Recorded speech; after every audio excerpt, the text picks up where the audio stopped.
Okay, y'all, I'm back with a part two for the review for Time for Him to Come Home for Christmas, starring Tyler Hines and Holland Roden.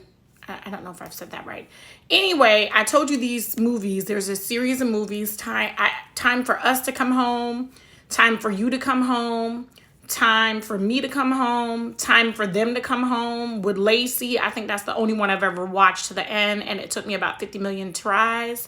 Um, I've tried to watch bits and pieces of almost all of them except for the one with Allison Sweeney. I always seem to miss that one with the veteran. And I generally fall asleep on these movies. Even the one with Lacey was pretty slow, but this one I would say was the best one out of the Time to Come Home franchise, honey.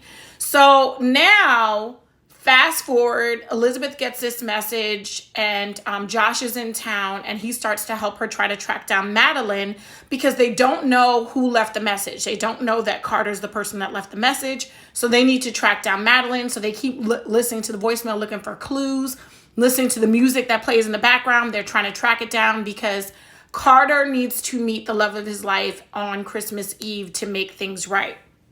So now they almost give up. And then Josh finds out that Madeline is actually a singer that has a concert on Christmas Eve.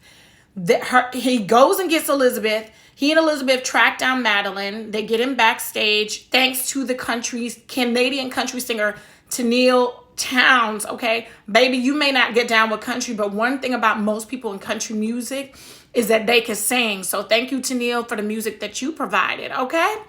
And so she had a couple cameos in there if y'all want to know. So now they track down Madeline, and Elizabeth plays the voicemail. So Madeline gets the voicemail. She's emotional, and she knows who it is. She knows that it's Carter. Same time, Madeline says to Elizabeth, "Hey, you just said your name is Elizabeth?" And Elizabeth's like, "Yeah." So she's like, "I have a message for you." So she plays a message that's also for Carter. That's for Elizabeth. Turns out, fate has it that Madeline and Elizabeth have similar numbers that are one number off. So Carter was leaving the wrong voicemails for the wrong women, but fate linked them together. Turns out Carter is the person that was in the other car that hit Andrew and Elizabeth, and he's been living with the guilt for the last 3 years.